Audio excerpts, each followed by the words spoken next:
In deze podcast spreek ik met Dr. Anthony Chaffee over eten als onze voorouders, de carnivore aanpak. Well, Dr. Anthony Chaffee, a huge welcome to the Keto Podcast and a big thank you for making time for this talk in your unbelievably busy schedule. I believe this is your very first interview for a Dutch podcast show. Am I right? I would think so. Yes, it's definitely a first.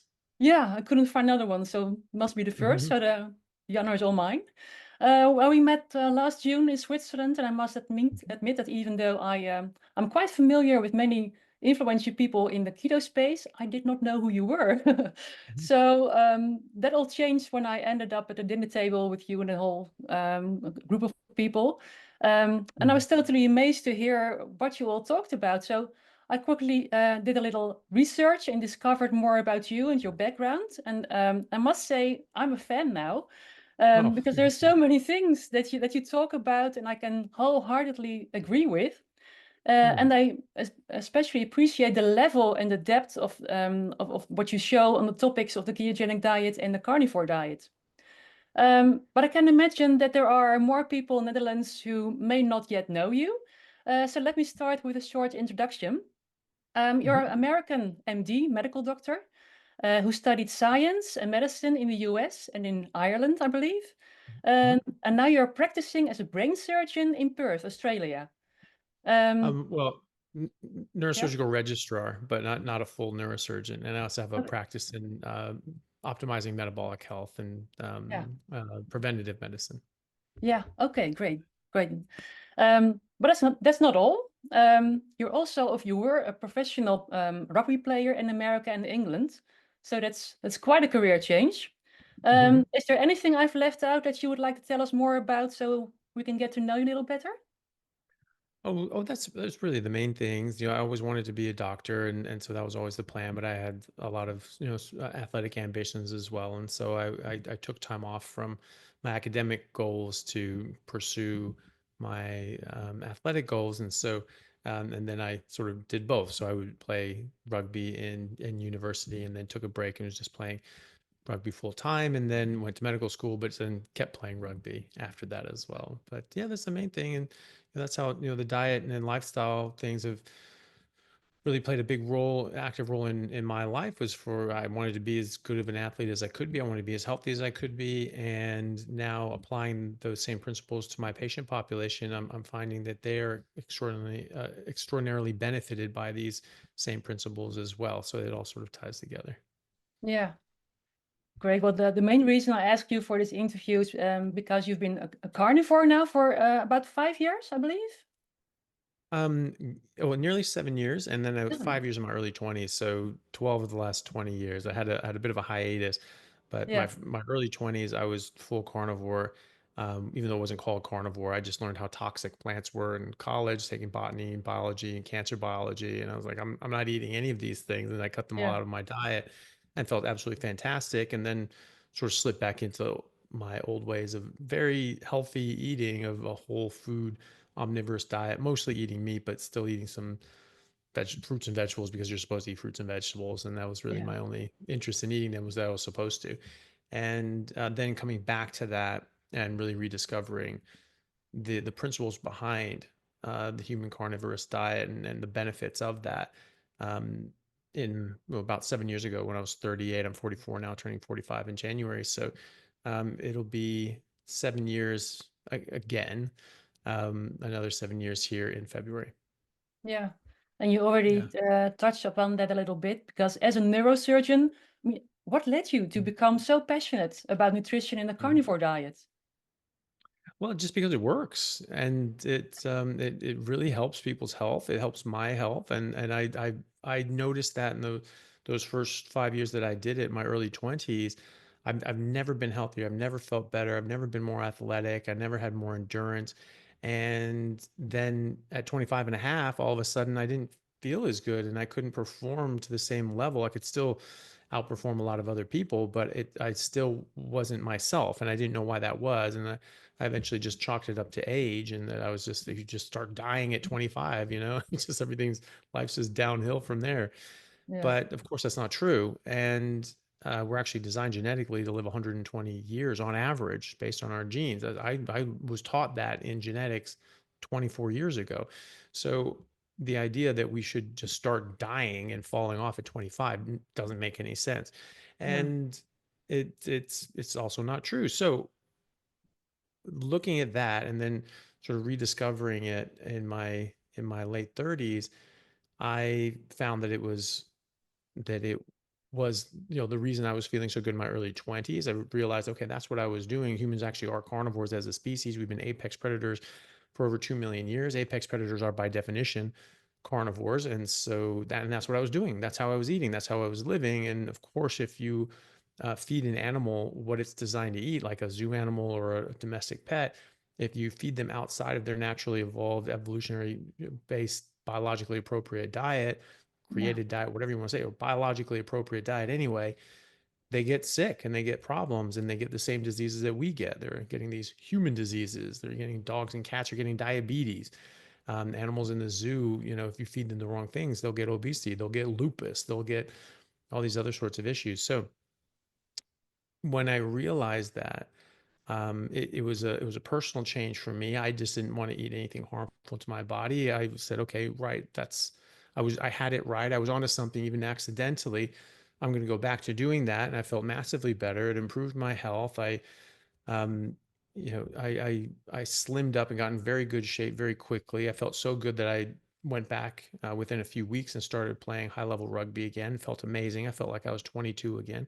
I felt better at 38 with only, a couple, few weeks, couple months under my belt in training than I did at 28 playing professional rugby and training as a full-time job. And so I started really digging into the research and the literature and saying, okay, what do we know? What can we improve? I came across all the information on ketogenic diets, and that made sense because carnivore diet is a ketogenic diet.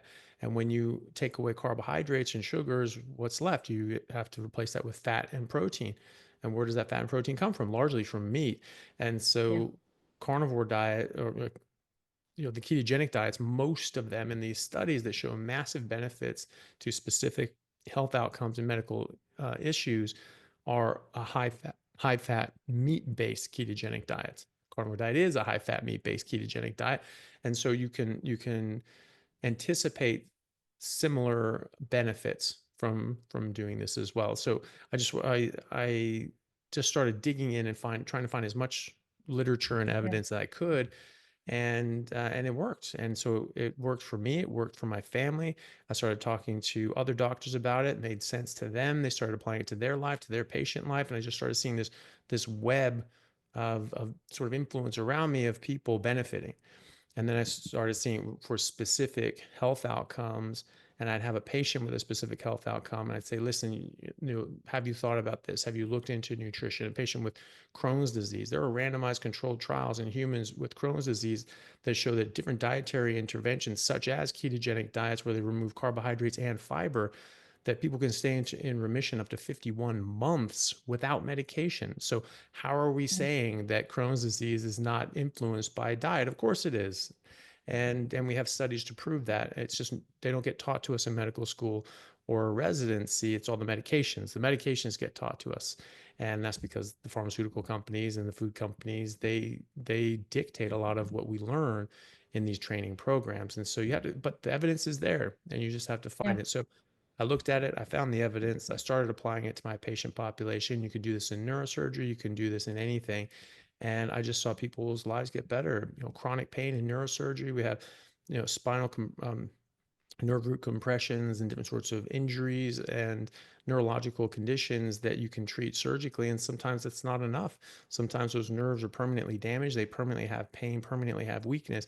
You change their diet and they improve. Or traumas, you have TBI, traumatic brain injuries. We already have robust data showing that people going on a high fat meat based ketogenic diet has a massive improvement for the recovery and traumatic brain injuries and other sorts of neurological insults. But this is already Yeah. something that has a lot of data for it. It's just a matter of the application. And so having more tools at your disposal as a doctor, as a clinician, that you can use for your patients in certain situations. So obviously we cover trauma and we have head traumas, and sometimes they're having surgeries and they're having major recoveries from neurological injuries from that. Okay, so you talk about that's a perfectly appropriate time to talk about diet and nutrition and how a ketogenic diet can benefit them. And it doesn't have to be a carnivore diet, but I think that's the best form of a ketogenic diet. Certainly, like a plant-free ketogenic diet for various reasons. Plants have toxins. This is a well-known fact, and they have about 1 million different defensive chemicals that they use to deter animals and insects from eating them. Okay, so if you have these things that have deleterious effects and you don't need them from a nutritional standpoint because you get everything you need in the proportion that you need them from meat, and you want to be ketogenic, then eating solely meat, just like our ancestors have for millions of years, especially during the ice ages, and many peoples are doing right now, like well, traditionally anyway, a lot of people have moved away from their traditional diets, like the Inuit, like the Native Americans in the Great Plains, like the Native Australian Aboriginals, like the Nanette, like the Maasai. The Maasai aren't ketogenic. They drink milk, but they Yeah. are, they just eat Yeah. Yeah. meat and milk and blood. That these people are fabulously healthy. They don't have the chronic diseases that we face, and I think that we should really learn from that. And when you apply that, you say, hey, listen, you try this, and this can help you, and you get benefits from it. You really are helping people in more than one way. We pigeonhole ourselves as clinicians, as specialists, and say, okay, well, I'm doing the neurosurgery part. This person came in with subdural hematoma, and I went and did a decompression and took off their skull and evacuated the hematoma. And now it's recovery, making sure there's no infections and making sure everybody's okay. Great job done. And then on to the rehab team. Well, you can add more to that as well if you talk to them about diet and lifestyle as well, because Mm. that has a huge role to play. And you, as a doctor, as a clinician, have have a very big impact on that person if you say, hey, you need to eat this way to maximize your recovery. People are more likely to listen Yeah. than if someone else were to tell them, if a family member were to tell them or something like that. So you do hold a lot of weight in your recommendations. And if the evidence is there, then the evidence is there. And if you're benefiting, and that just allows you as a doctor to benefit your patients even more. And the Mm. list goes on. I mean, it's just endless. And now my main practice is just optimizing people's health and metabolic health. And these chronic diseases largely go away when you just change their diet and lifestyle. It's amazing. Yeah. Yeah. It sure is. And, I was wondering, is a carnivore or ketogenic diet suitable for everyone, or are there any people or situations in particular where a carnivore diet is not recommended? What's your Um, view on that? no, I don't think so. I mean, the thing is that we're all humans, and it's so you have to sort of ask the question, like, is there any situation that a carnivore diet wouldn't be appropriate for a leopard or a lion or a Yeah. whale? It's just like, well, no, the food is species specific. That's what it comes down to. Is people that say, well, based on your blood type. Well, lions have different blood types, parrots have different blood types, animals have different blood types, but they don't change their diet as a result of that. Okay, well, can women do this? Okay, well, female and males of all species in nature predominantly eat the same thing. They just may eat more or less as per their demand. Pregnancy, same thing.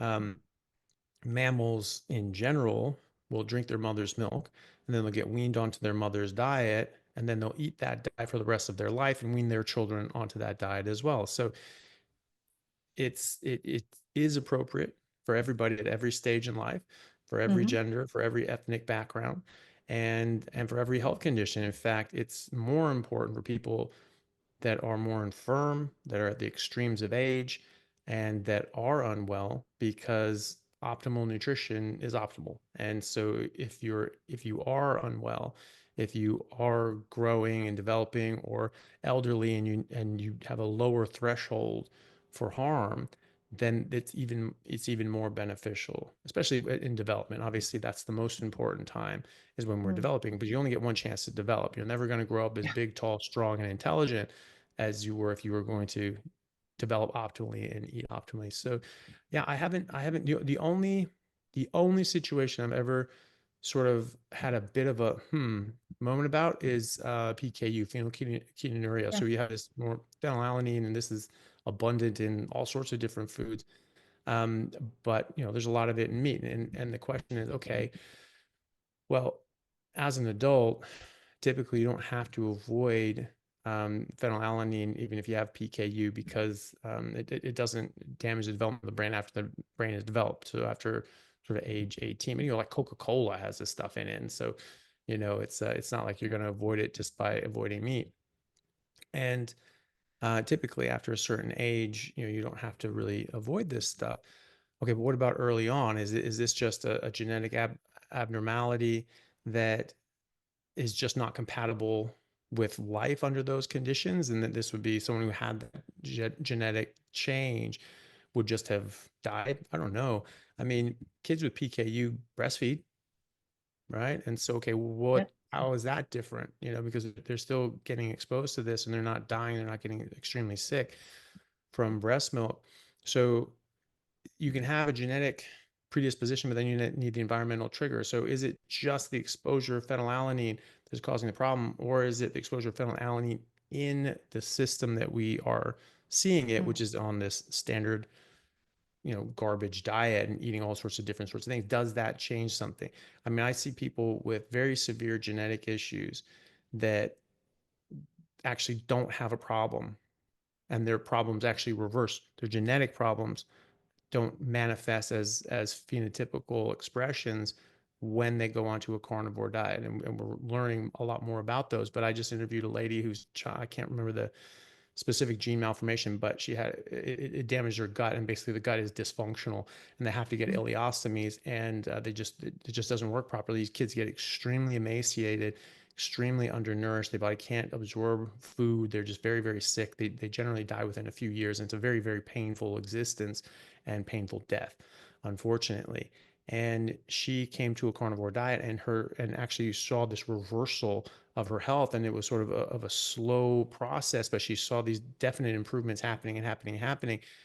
And now she's just a happy little girl developing normally, and she's lived past her expected life expectancy, and she's completely normal now. She still has the Yeah. ileostomy because they're just like, ooh, let's just wait until everything's just right, and until we're all happy with this. But right now things are normal. She's developing normally, Yeah. and normally it causes you know intelligence delay and learning disabilities, and she's completely fine. She doesn't have any of these sorts of things. So it could be that with PKU, you may have to think about it. I haven't seen enough I have seen people dabble with it, but Yeah. they were already adults, and there's no problem there, but there probably wouldn't be anyway.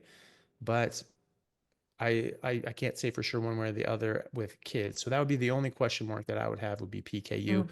Mm. Um, but I would suspect that it would be the same sort of thing with like that little girl with that genetic issue with her bowel, that when you're eating what you're supposed to eat, that phenotype doesn't get expressed because you're eating properly. Yeah. Yeah. Exactly. And well, you've mentioned that plant toxins can be harmful. Um, are plants always a bad idea for us because of the anti-nutrients, or can they be Mhm. neutral or even beneficial to some people, or in certain situations, or in certain dosages? Well, certainly in certain situations, as in survival, if Mhm. we're starving and we can't Yeah. get all the meat that we need, then that's a very huge benefit to survival, is that humans have a bit more of a range. Our ancestors were herbivorous about 6 to 8 million years ago, and then they started switching to meat and had a sort of an omnivorous diet. We're eating more and more meat until around 2.5 million years ago, when the ice ages hit, and a lot of the early humans actually went extinct and they died off. The ones that were able to survive were our ancestors Homo habilis, who actually went apex predator, and they were able to survive as apex predators, taking down large game with tools and intelligence. And a lot of people say, "Oh, no, no, no, they ran away towards the equator and Yeah. where all the fruit was." No, actually, the ones that ran away towards the equator where the fruit was all died. They're not here anymore. They're no longer with us. Homo habilis is still around, and Homo habilis actually went up north into the ice. That's what the fossil record shows us, that they didn't run away from the ice. They actually attacked up into the ice, presumably because that's where their preferred game was, up there. And we Mm. know that humans have been thriving in the Arctic Circle during the ice ages, and there's nothing to eat in the Arctic Circle during an ice age other than meat, animals, and things. Plants don't grow in those conditions. So we have this adaptability, and we come from an herbivorous past. It's although millions of years ago.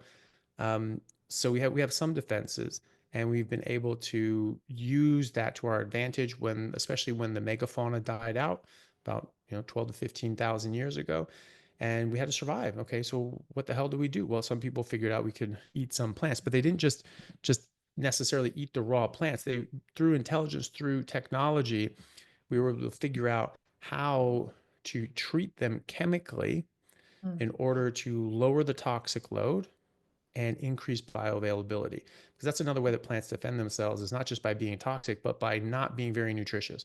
They have nutrients, they have things that are very good for you. They're living things, they have things that are good for other living things, which is why everything tries to eat everything else, because they're trying to get Yeah. nutrients from each other. Yeah. And so they have these nutrients, but it's in their best interest to not have them accessible to you. So it's this concept of bioavailability. They're bound up in ways that we don't have the enzymes to break down, which is proof positive that we are not designed to eat them. We don't have the biological apparatus to break down these chemical bonds and make them as nutritious as possible, or break down all the toxins um, in the most effective and safe way. But we can do that by fermentation. We can do that by cooking some of these things. We can do that by treating them with ash and lye and clay, and to draw out some of these toxins and to break some of these chemical bonds and release some of these nutrients. So in Mesoamerica, where they developed corn, which is a totally man-made plant that does not exist in Yeah. nature, they didn't just eat corn or roasted corn or anything like that. They specially prepared it. I believe it's a 7-step chemical process called nixtamalization. That's where the word tamale comes from. Mm-hmm. And they would do this to corn, and this would lower the toxic load and increase the bioavailability. So it would make it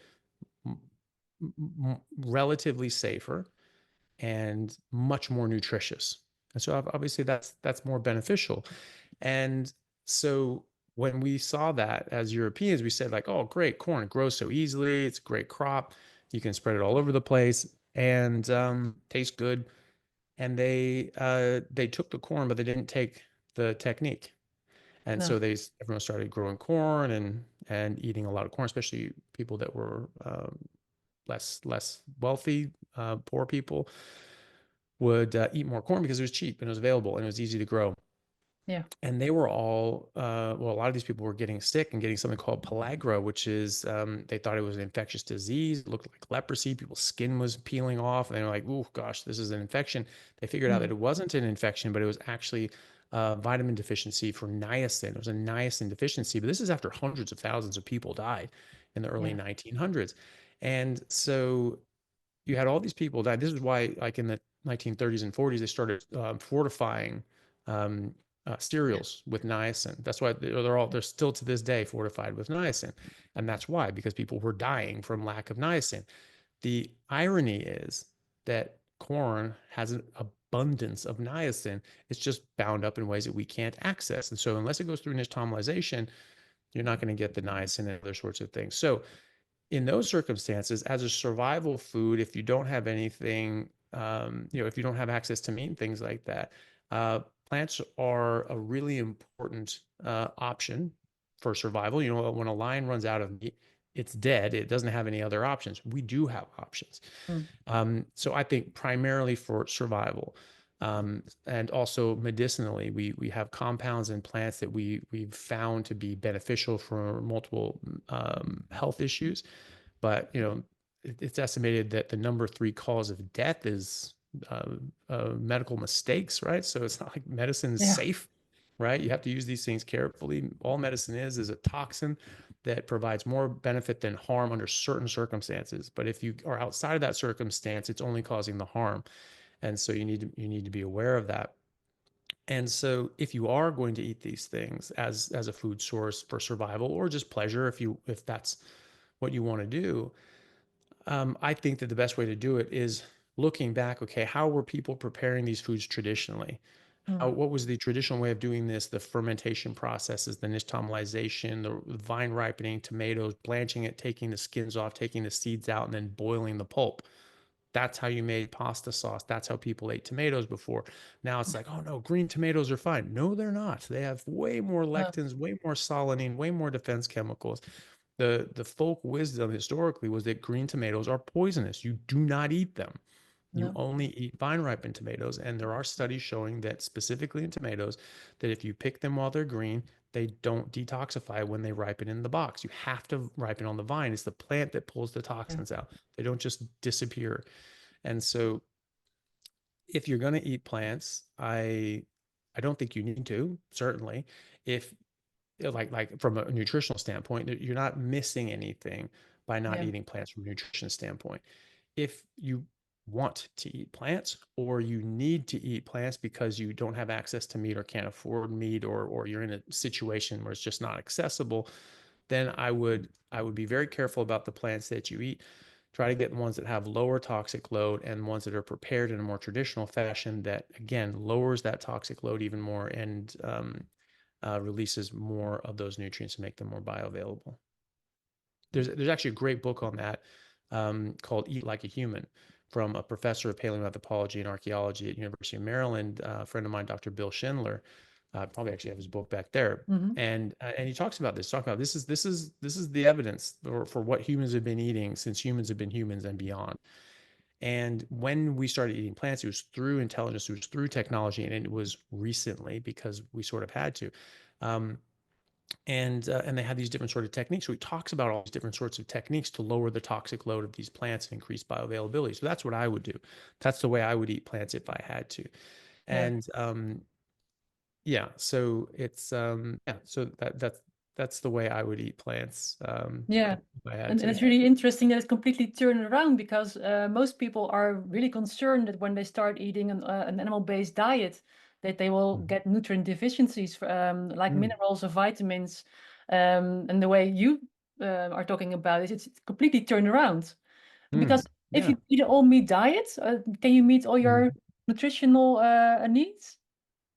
Oh, it does. And the funny thing is that when you add in plants, especially unprocessed plants that haven't been put through these chemical um, changes, you know, they also defend themselves by not having bioavailability, protecting their own nutrients, but also having anti-nutrients that block out, bind, and disrupt your own digestion of nutrients so that you can't absorb even the freely available nutrients that are in meat and other sorts of things, or even the plants that you're eating.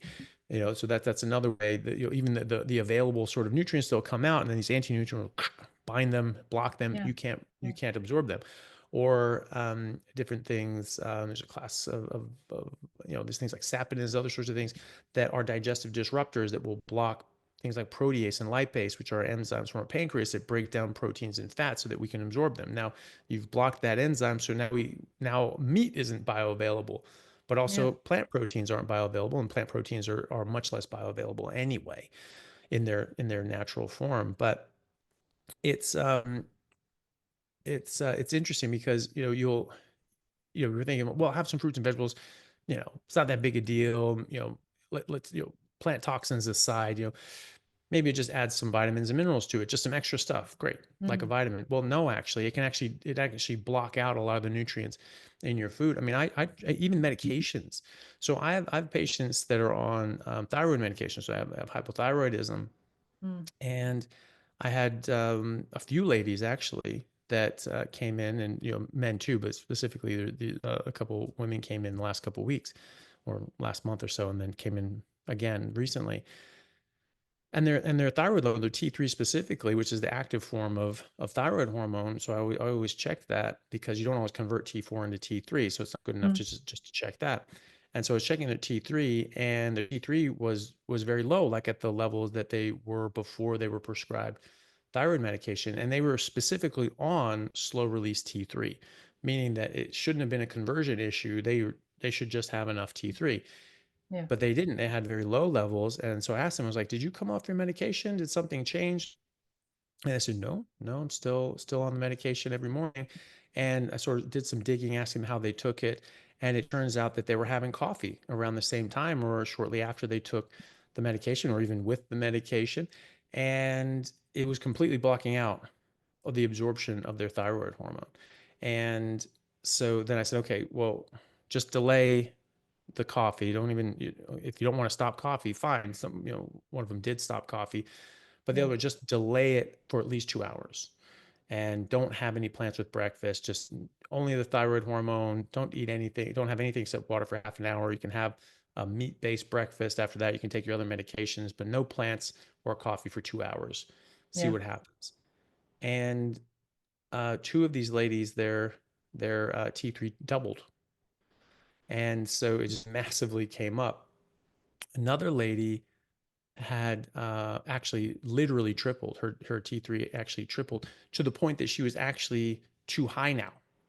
Yeah. So without the coffee and without eating that way, and her thyroid medication was actually too strong. She didn't need nearly as Yeah. much anymore. So we reduced her dose. And so it's you're not missing anything. You get everything you need in the proportion you need it from meat. Fatty meat, that's really important, is the fat. The fat are essential nutrients. It's not just a calorie source. So you don't just avoid it because you're trying to lose weight or lose fat. Oh, I already have fat, so I don't need fat. No, you do Yeah. need fat because they're essential fat soluble or fatty acids that you have to have or you get sick and die, and they're essential or fat soluble nutrients that you have to have or you get sick and die. And so you need these things. I check people's nutrients, vitamins, minerals, these sorts of things when they still are dabbling with clean omnivorous diet. Oh, I have a really good diet. Okay, what does that mean to you? Well, it's usually more plants, less meat, but no junk food, things like that. Their vitamins and minerals are very low and across the Yeah. board. And so then you change their diet, these things all start coming up into more optimal ranges, and their health improves dramatically as well. It's not just from the nutrients, there are a lot of other things that are going on. But when they're including things like coffee or they're including other sorts of plants and things like that, you'll actually see they're just not absorbing the same amount of nutrients. And you say, okay, can you cut those out and just not eat those with the meat? Just have a separation Yeah. between when you eat the meat and when you eat fruits and vegetables and coffee.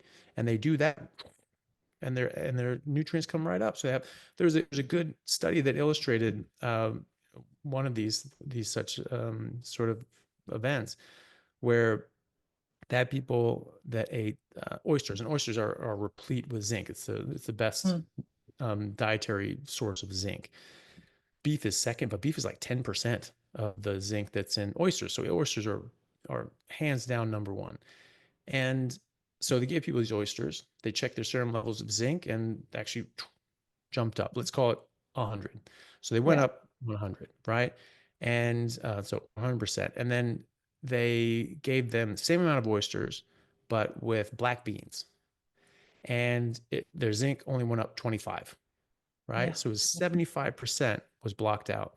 And then they gave the same amount of oysters to people with corn tortillas, and it was zero. They did not rise at all, right? Wow. So Yeah. 100% of the zinc in the oysters was blocked out from absorption. So we think that, oh, it's not that big of a deal. There's all these nutrients in there. But the nutrients that go in your mouth are not necessarily the nutrients that get into your body. And that's Yeah. really important. That's a major, major way that plants defend themselves, is by not allowing you to thrive on the food that you're eating, so that you are not successful, that you are not the dominant, you are not the one that's going around having a bunch of kids and then teaching those little sticky bastards to come back and eat that plant, right? So Yeah. it's a Yeah. multi-generational defense, right? One of the easiest ways to understand that we haven't been eating plants for this long is we don't have that natural machinery to circumvent the bioavailability issue, break those chemical bonds, deal with these anti-nutrients, deal with these toxins. But also we look genetically, people say, well, if we're carnivores, then why do we make amylase, right? Which breaks down starches. It's a very good Mm. question. But a better question is, when did we start making amylase? Have we always made amylase? Has it been going on for 2 million years? Yeah. No. It's been going on for about 10,000 years with the advent of agriculture. So that is a very recent genetic adaptation. Same with lactose persistence or lactase persistence, where we've been able Yeah. to be lactose tolerant. That's 12 to 15,000 years that started coming into the genome, because these megafauna died out and we needed other sources of food, nutrition, and specifically fat. So we went to dairy so we could get the milk and skim the cream and go after the fat. Skim milk was a throwaway product. They used to give it to pigs to actually fatten them up. Up until very Yeah. recently, I found a paper in the 1930s that found the best way to fatten up pigs for slaughter for lard was giving them grains and skim milk, and that made them overeat and just eat and eat and eat voraciously. So they just Yeah. gained massive amounts of weight and massive amounts of fat, and you could get a lot of lard out of them. And that's, I mean, grains and skim milk, that's breakfast cereal. That's what every Yeah. kid around the world is being fed all the time. Yeah. And when we wonder why we have an obesity problem. But amylase only came into the genome about 10,000 years ago with the advent of agriculture, and obviously that makes sense. And so these post-agricultural societies, that spread very quickly because that was obviously a survival advantage, because we radically changed the way we're eating. And so yeah, so you do definitely get everything you need. Yeah. Easy way of looking at this: Inuit exist, right? It's also sometimes called the Eskimo. Yeah. They live in the Arctic Circle now, and until very recently they weren't able to ship up and fly up huge amounts of Ruffles, Doritos, and Coca-Cola and booze and Yeah. all these other Fast sorts food. of Yeah. different things, yeah, that we eat. Yeah.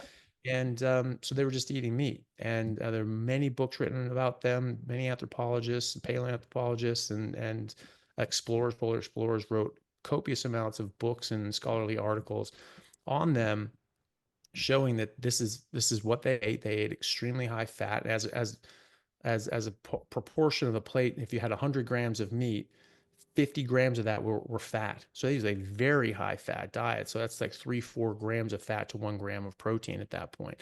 So it's a very high fat diet, and they don't get sick. They don't get these diseases of civilization, which is what anthropologists call this. When populations go to a post-agricultural way of living, they get diseases of civilization, which is the heart disease and cancer, diabetes, and so on, Yeah. autoimmunity. And before that, they don't get these things. They don't get them living their traditional ways. And so, if meat and fat were the cause of this, then obviously Yeah. that would be a problem. And so if we couldn't get everything that we need in the proportion that we need it from fatty meat, they knew it couldn't be alive right now. And Homo habilis would not have survived the ice ages, and our ancestors living in the Arctic Circle during the ice ages would not be able to survive. And the people crossing the land bridge from Asia to North America to populate both North and South America would never have made it, because that was in the Arctic Circle during an ice age, Yeah. 1,500 miles north of what is now Seattle, and where Seattle was under a mile-high block of ice, right? And you're 1,500 miles north of that. What did that look like? So we just from basic observation of the world around us, you don't need a study to tell you that. Just like you don't need a study to tell you that parachutes are a good idea if you're jumping out of a plane. You can just Yeah.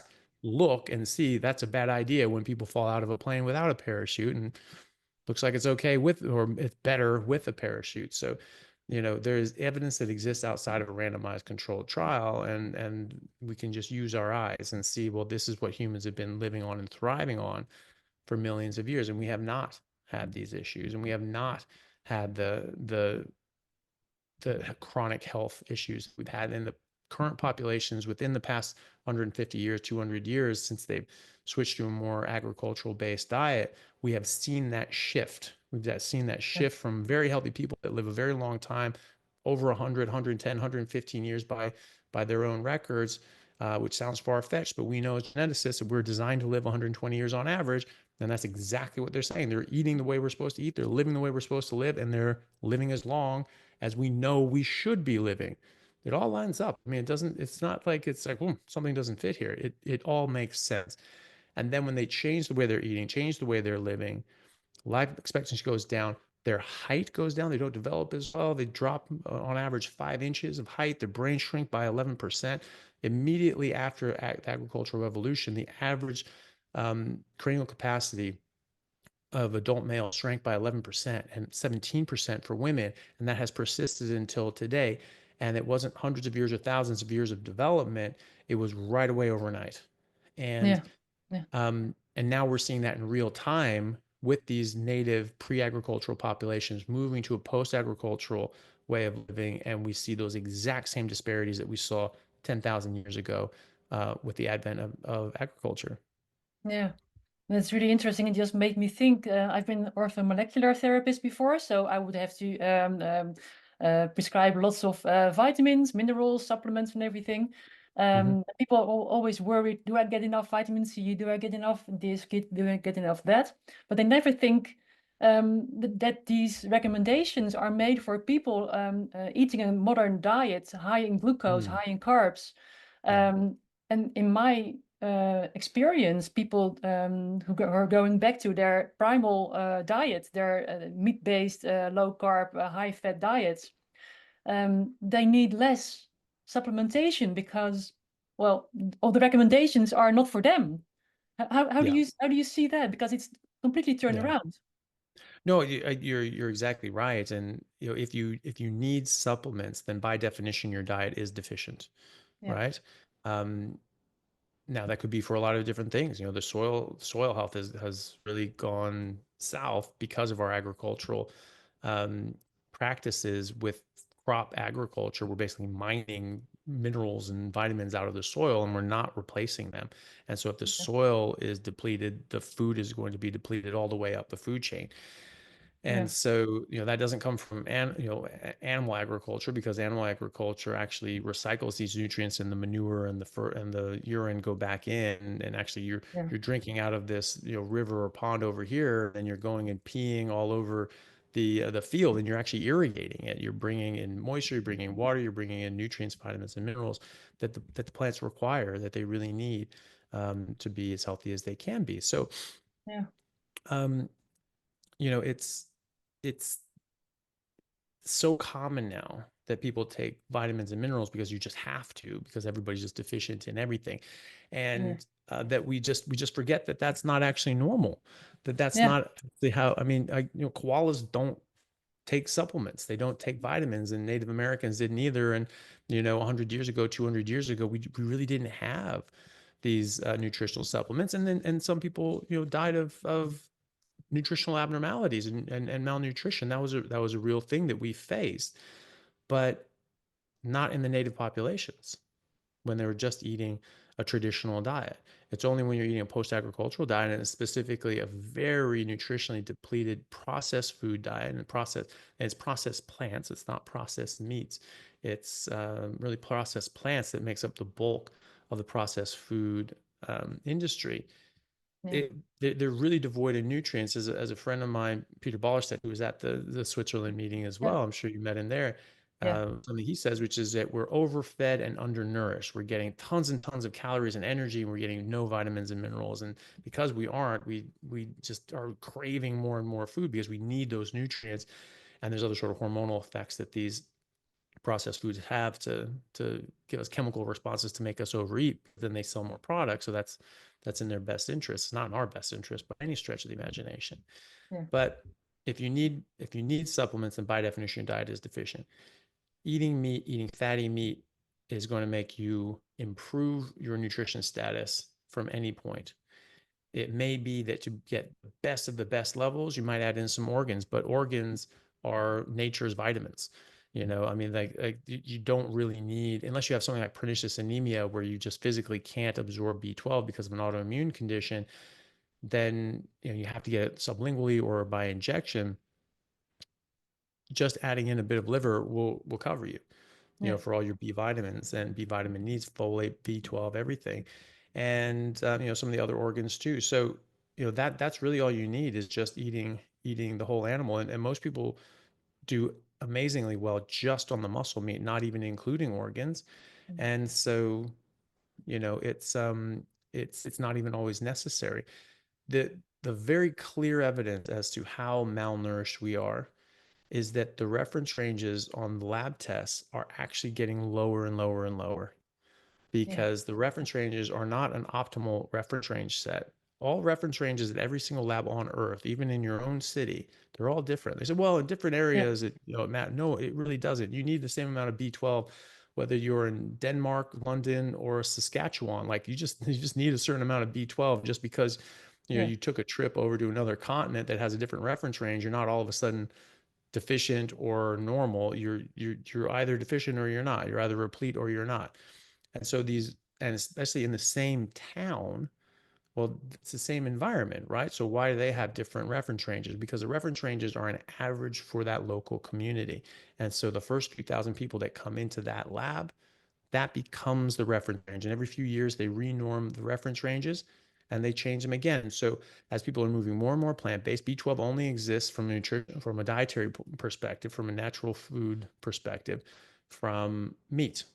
Yeah. And so if you don't eat meat, and most people in Europe and America and elsewhere are mostly plant-based. 75 to 80% of the calories that we get are, as a population in Western countries, are from plants, largely carbohydrates and processed foods and carbohydrates.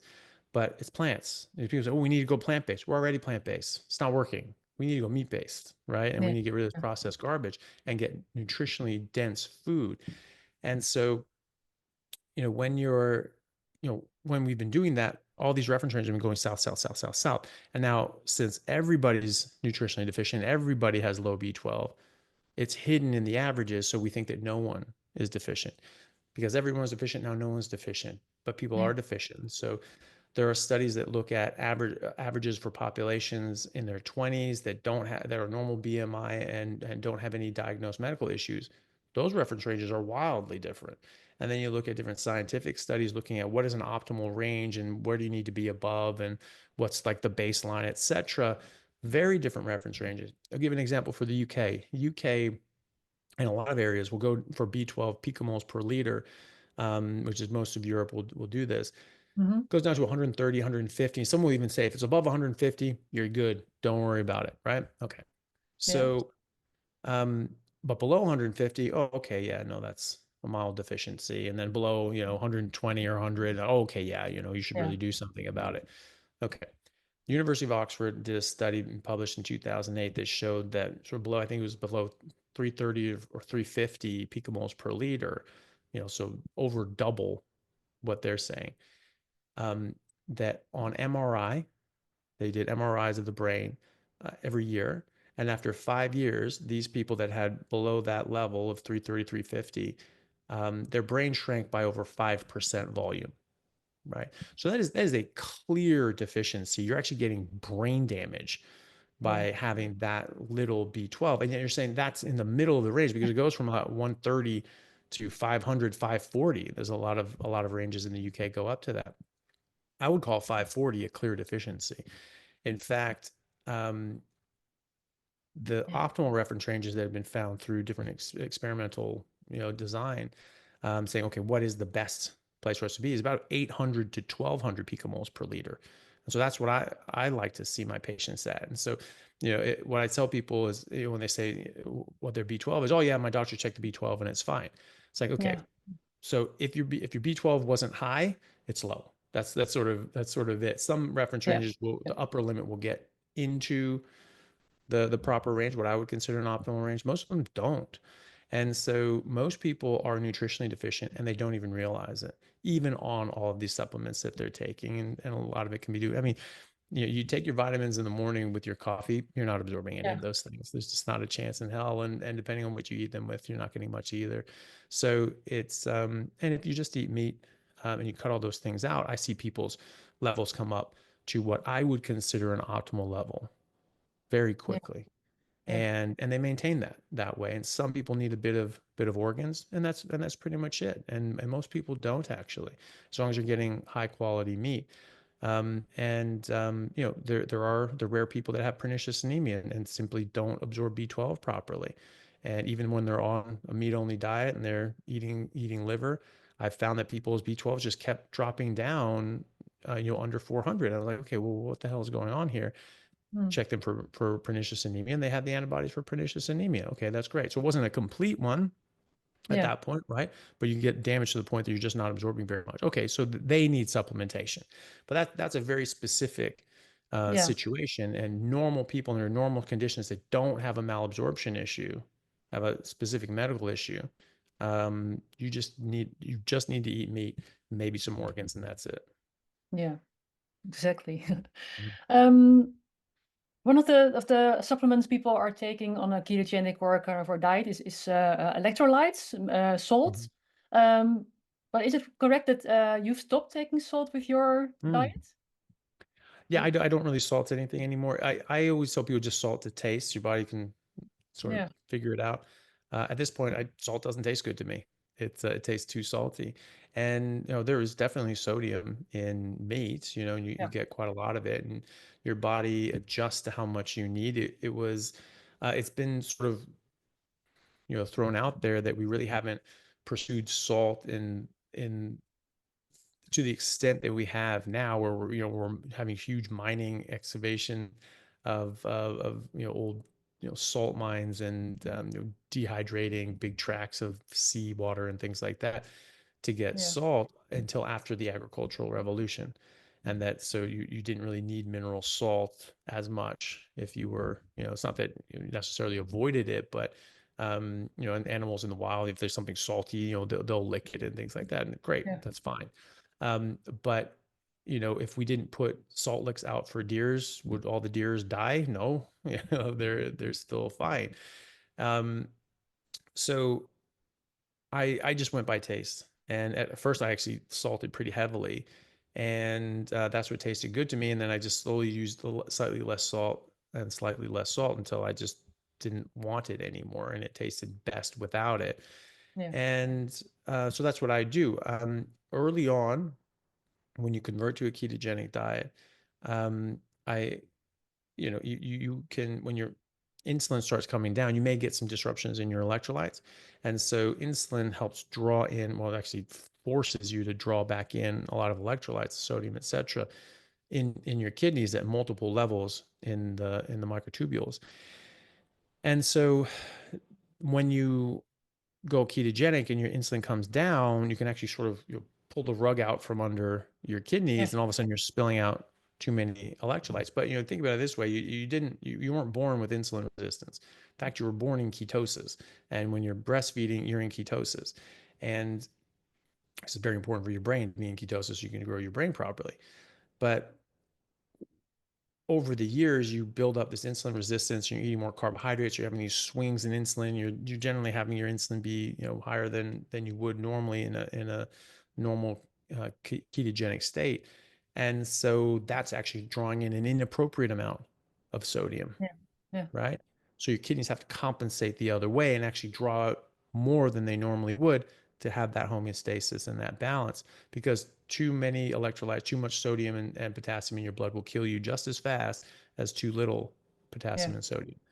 And so your body can compensate in one direction, it can compensate right back the other direction. It's just with the speed that we go into a ketogenic diet and we have this drop off in your insulin, that can sort of leave your kidneys in a bit of a lurch. And so early on, people may find that they're spilling out more electrolytes. They'll get hypovolemia. They might get orthostatic hypotension, where they stand up and they drop their blood pressure and they get very dizzy, and they might actually have to sit back down and before they fall down.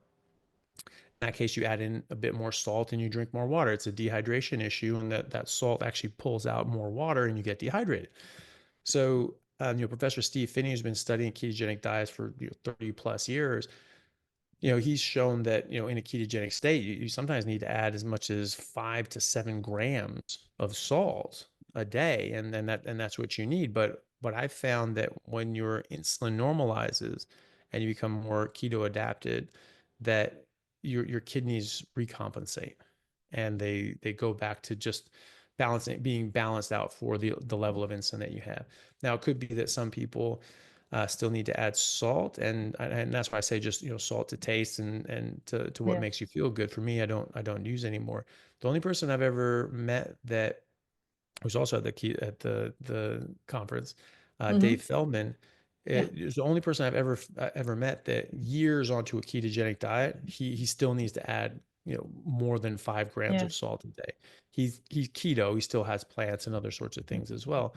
So I Mm-hmm. don't know if that still applies to people not eating plants at all in a purely pre-agricultural sort of way of eating. But there are a lot of people, the old school carnivores, and it used to be called zero carbers. So it'd be a zero carb diet, but it was really a zero plant diet. Yeah, And they would just do just meat, just water, and they would actually say, don't eat salt. And so these people have been doing this for decades and, 30, 40, 50 years. And a lot of them are saying, you don't need any salt, don't have salt. If you're only eating meat, you don't need salt. And so that was the teaching in these groups was when you switch to a meat only diet, cut out salt too. And so a lot of people do that and seem to be fine. Yeah. Get enough water. Obviously, if you're Yeah. getting Yeah. these drops in your blood pressure and you're feeling kind of gross, I don't think it's a problem to add a bit of salt early on and then just salt to taste. And if your body's still wants salt, I don't have too much of a problem with that. I don't use it at all now. I remember trying at one point when I still did salt, and I thought, by these people's examples, well, maybe I'll just try stopping salt and see if that makes a big difference. I didn't notice too much of a difference. It's just my food tasted a bit bland. And so I went back to Yeah. sort of adding a bit of salt. And then about a year later, I just naturally phased it out. I just didn't really want it. Even when I put a very light Mm. amount of salt on it, just to sort of help dry the meat in my fridge for dry aging purposes.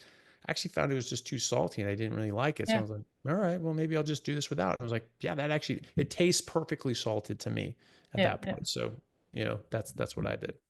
Yeah, well, that's a good point to make anyway. Keep listening to your own body, to your own taste, and Mm, adjust along the process. It's not a dogma you have to follow for years and years and years. Just listen to your own body. yeah, Um, definitely. we've been talking for a long time already, but I have one final Yeah, question. sure.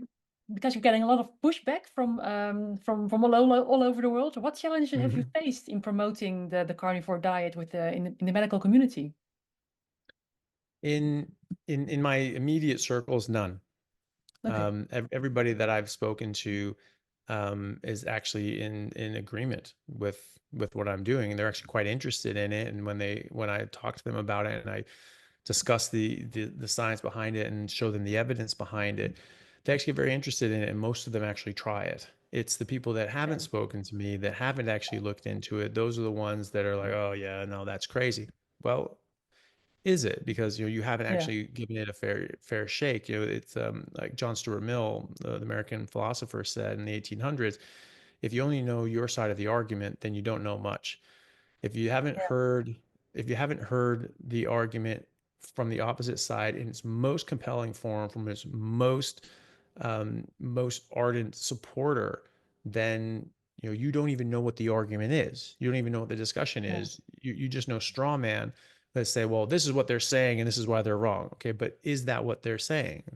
Most people will say that I hear people saying that people in the carnivore community or in the ketogenic space are making claims that no one is making. They're not making the arguments that they're not representing the arguments that we're making at all. They're making straw man caricatures of the arguments. And so the people that and doctors in particular that have specifically sat down and talked to me, and when you're in surgery, you're in there for several hours, or sometimes 12 Yeah. hours, 20 hours, you have a lot of time to talk. And so, you're obviously concentrating, but you have a lot of people, and, and you're having conversations as you're going. And this comes up. And so I'll be operating and I'll be with, have a couple of teams.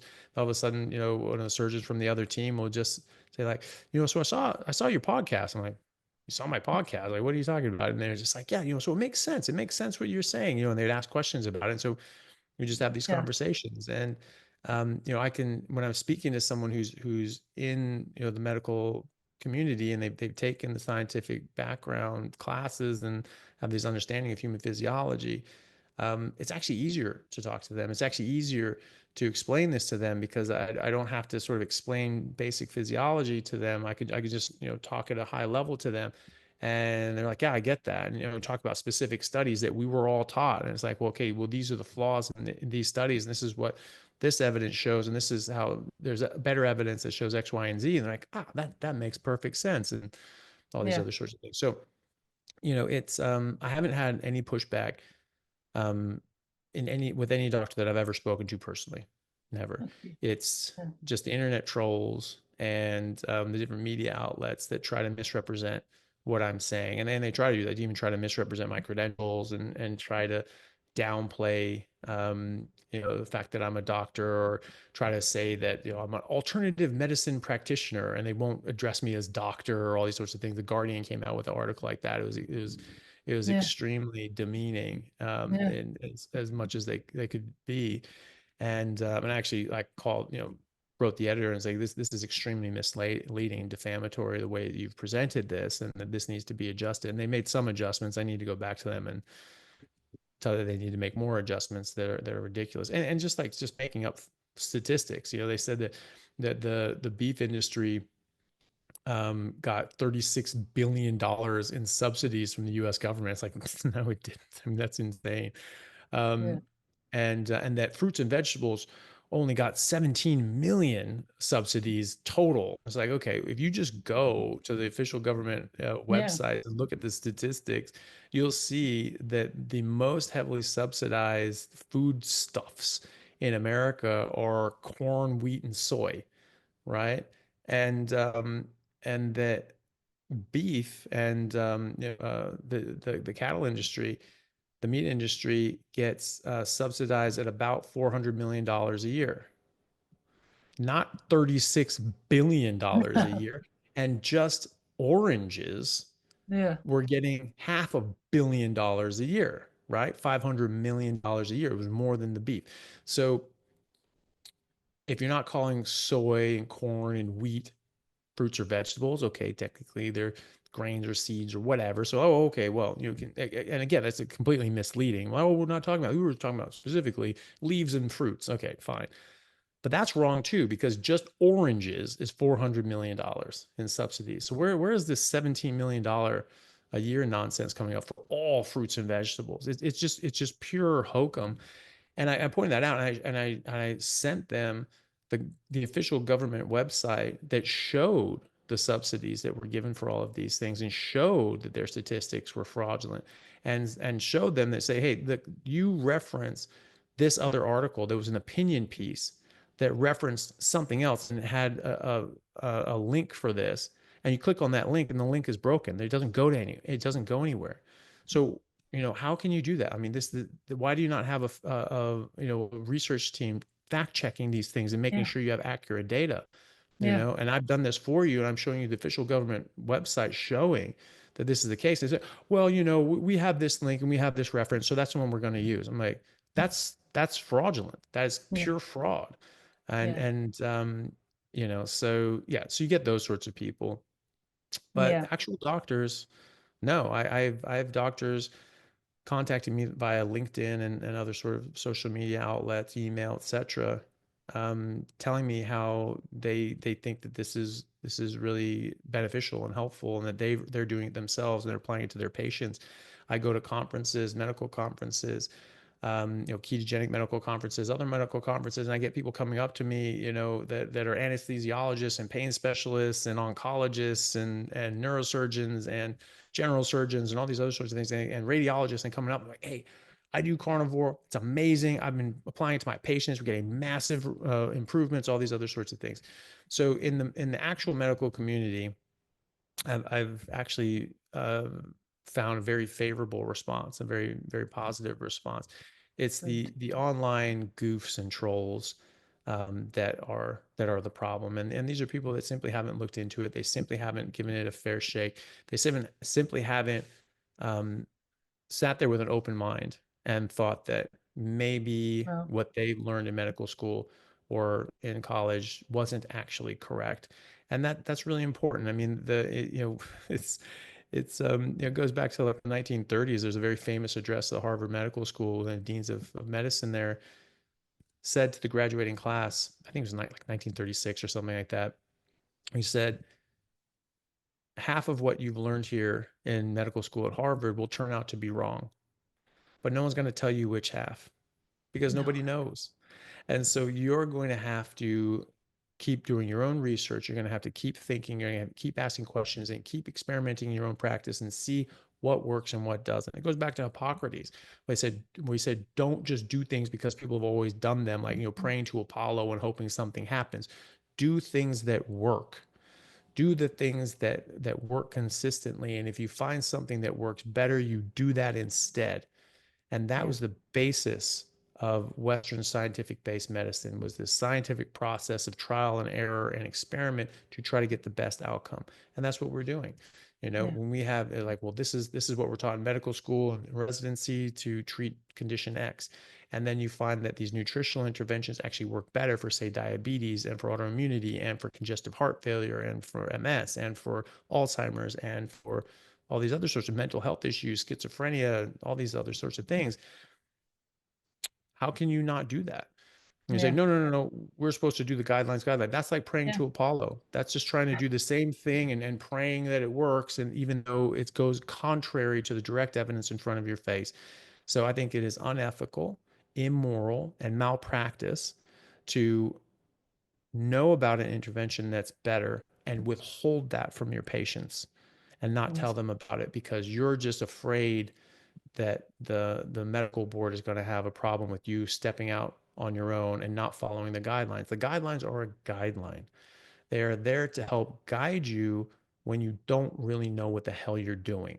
And at least you just stay on this path and you won't get in too much trouble, right? But then when you learn more and you become more expert in your field, you see what really works and what doesn't. And that's what you need to do. And that's the only ethical standard that you can really abide by as a conscientious physician. I totally agree. A very strong point to make. Yes, thank you Mm. very much. And I'm very, very happy that you're spearheading this, that you're out there taking all the hits as well, because it's quite beastie sometimes. Yeah. Well, thank you so much for this talk. Anyone wanting to discover more about you and your work, where can they find you? Well, thank you very much for having me. It's really good to see you again. I'm on YouTube.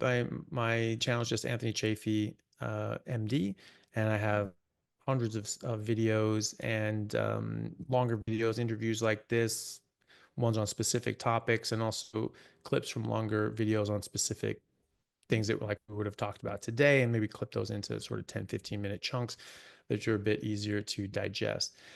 And I'm also on social media. So Instagram, same thing, Anthony Chaffee MD, Twitter, Anthony_Chaffee, and and other things as well. But those can usually be found through those social media sites. And those are the main ones, though, and a podcast, of course. I have a podcast called The Plant Free MD, which shouldn't surprise anybody about the name, but it's sort of to grab people's attention. And and so people want to listen to it on podcast form, they can do that. And or if they want to go on YouTube and see the videos, they can do that there. And that's it. So I don't put things behind paywalls. I'm not trying to do this as a job. I have a job. I like my job. I work very hard to get to my job, and I want to keep doing that. And I didn't go to medical school to be an online personality or an influencer.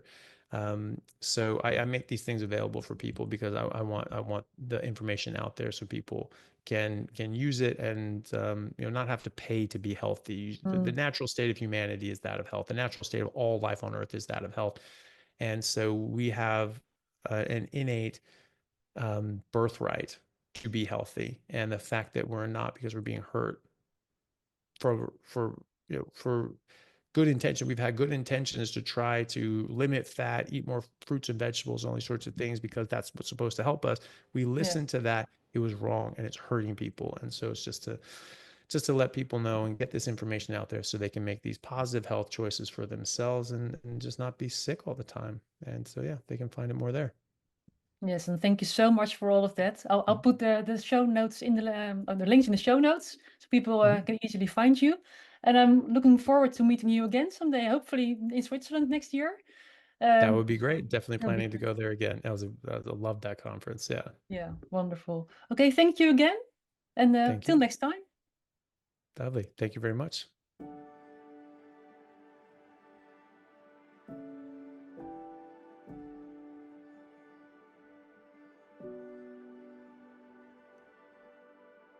Ik hoop dat je Anthony Chaffee wat beter hebt leren kennen en dat je net als ik gefascineerd bent door wat hij allemaal te vertellen heeft. En wil je nou meer leren over de effecten van ketogene diëten, waar het carnivore dieet ook bij hoort, dan is de opleiding Ketogene Metabolotherapie misschien wel wat voor jou. Klik op de link in de show notes en lees er meer over op onze website. Of doe eens mee met het gratis webinar Ketonen de vierde brandstof, wat ik regelmatig geef. Ook daarvoor vind je een link in de show notes. Dankjewel voor het luisteren naar deze podcast. Mijn naam is Loesja Blikkenhorst en graag tot de volgende keer.